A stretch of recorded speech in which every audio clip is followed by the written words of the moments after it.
Brent is smart, he's savvy, he's professional, he's open, honest, and very responsive.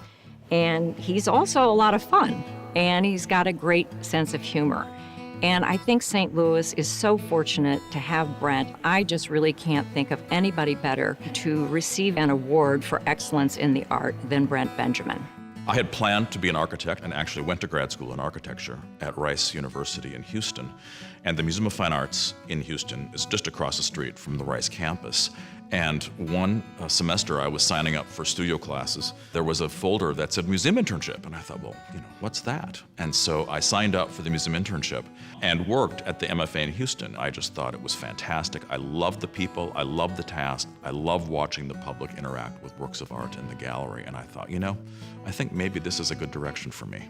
When I received a call inviting me to come out and chat with the board about the director's job here at St. Louis. I'd never been to St. Louis before. I was given the chance to come to the museum before I met with the search committee.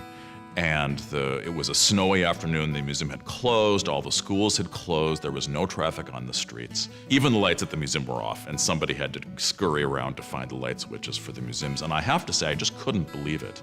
I thought, how can a collection of this caliber and this variety not be better known than it is? And I thought, that's an interesting opportunity. St. Louis has been a place where there's been a lot of collecting over generations, and many of those things have come to the museum in their time, and that's created an incredible public resource, one that is really out of scale for the population of St. Louis today. It's our job to make sure that we build on that and that we pass it on to the next generation. People continue to commit their collections to the museum, and one of the most recent of those is the collection of Ronald and Monique Ollie.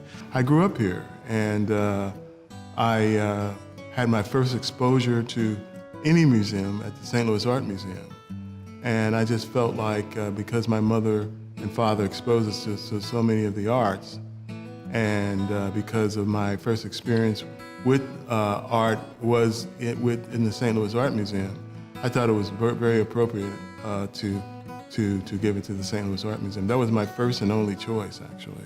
The capacity he has and the breadth of knowledge and insight and understanding of all of the issues that go into a great museum. I mean, it's the adding to the collection, it's fundraising, it's physical plant, not only maintaining and upkeep, but expanding, responsible largely for the East Wing addition. You've got to be a top CEO, and nimble and able to deal with people and earn their respect. Brent has just done that superbly. Right before the opening of the new East Building, the Board of Commissioners unanimously voted to dedicate a gallery, it was Gallery 208, in his name. And we just really wanted to show Brent our appreciation and our admiration for his leadership.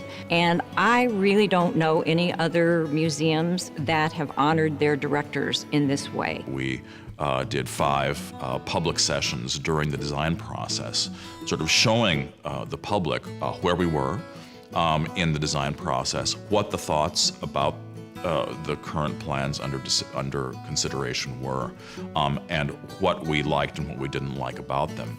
That was very, very open. Most organizations don't approach those processes in that way, and we had filled the auditorium. At the end of that process, a member of the audience said to me, well, wow, this is really hard. And I thought, yes, it is really hard. On behalf of the entire museum family, I'd like to thank the Arts and Education Council for this wonderful award.